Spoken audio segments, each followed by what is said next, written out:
Ganito din ang nangyari sa akin, umiiyak, nangihina, hindi makapasok sa trabaho, iniisip yung mga anak. 16 years old na ni-recruit, 18 years old, inakyat sa kabundukan. Pare-pareho po na anibersaryo ng CPP na December 26. Kabataan, partilis na yan. Ikaw dapat ang managot niyan. Inakyat niyo sa bundok, tapos iniwan niyo. Talis ngayon kayo mga ng sumigaw na hostesya. Kabataan, partilis, please po, nakikiusap po kami, tigilan niyo na po ang paggagamit niyo sa anak ko. Yung mga picture niyo po na kumakalat, please po.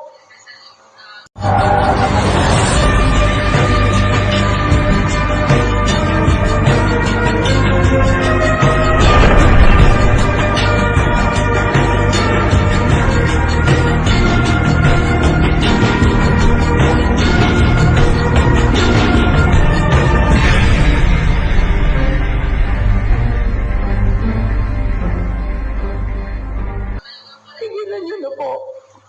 Buhay niyo na po. Buhay na po ng anak ko ang kinuha niyo. Ninakaw niyo pati mga pangarap niya. Ano ba ang gusto niyo? Hindi namin pinalakayan ng ganun lang.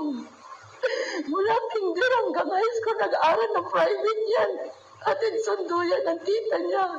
Ng mga pinsan niya kung paano namin nilalagayan yan. Tapos gaganunin niyo. Bakit niyo sa bundok na hindi namin pinapalakad yun ng malayo? Alam niyo may sugat ang paa niya. Nilanyan niyo. Inakyat niyo sa bundok. Tapos iniwan niyo. Talis ngayon kayo mga ng sumigaw na hostesya. Kami yung kinibuhan niyo ng pangarap. Kami yung ninakawan niyo. Bakit ko kayo ganon?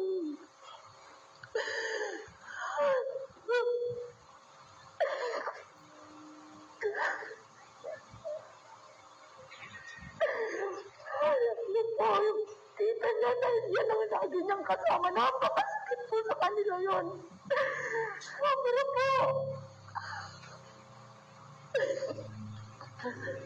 po namin yan, hinanoy ng saan namin yan. Dinin namin yan, tapos gaganon din yun lang.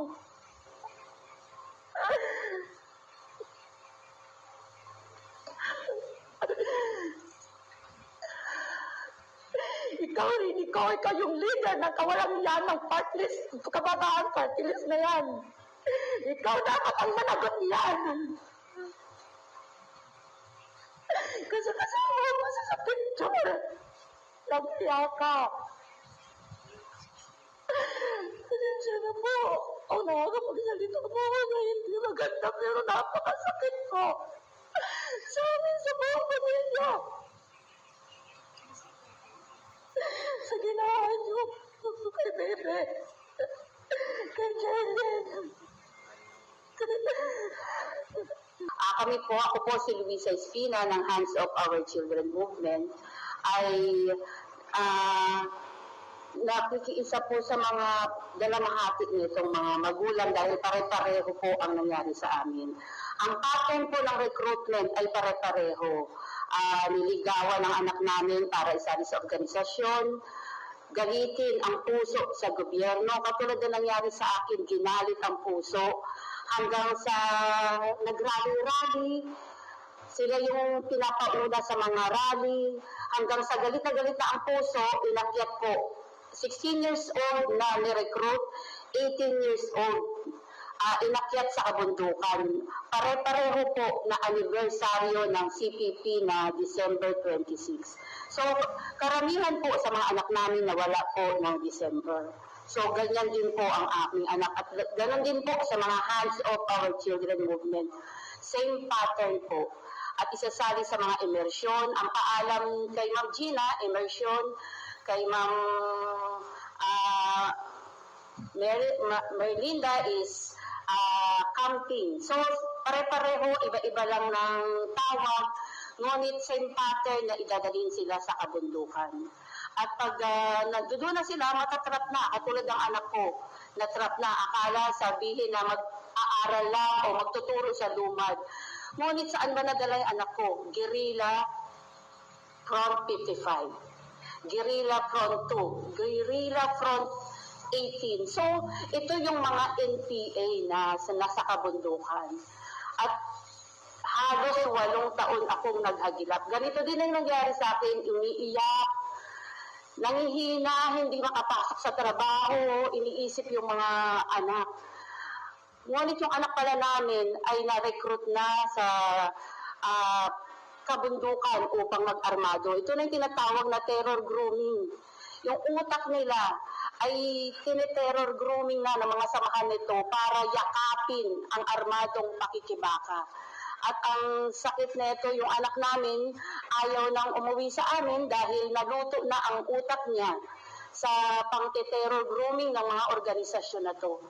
Ano po ba yung mga organisasyon na sinalihan ng mga anak namin? Recording in progress. Anak Bayan, Kabataan Party List, Gabriela, at marami pa pong iba. Na ito ay nakaupo pa sa mga ating gobyerno. Kaya kinukundina namin yung nangyari sa anak namin. Yung nandito po, larawan po kung paano natiterror grooming ang mga kabataan. Ang anak ko hanggang ngayon nasa kulungan. Hirap man dalawin dahil nasa agusan. Ang anak ni Ma'am nasawi.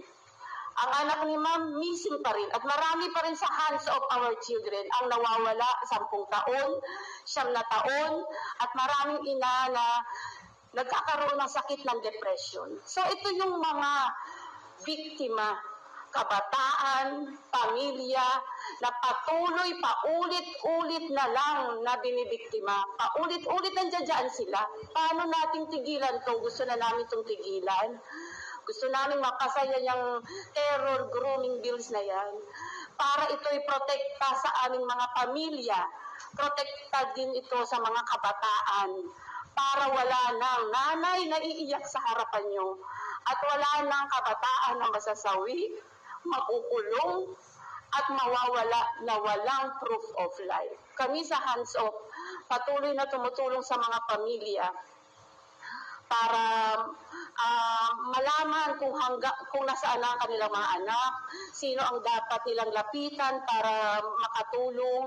Kasi kung lalapitan sila ng nag-recruit sa kanilang mga samahan, patuloy pa rin gagamitin ang kanilang anak, patuloy pa rin dadalhin sa kabundukan para mahirapan. Sana po naliwanagan po kayo sa kung ano ang kinahinatnan ng mga kabataan kung marirecruit ng mga front organization na to ng CPP, NPA, NDF.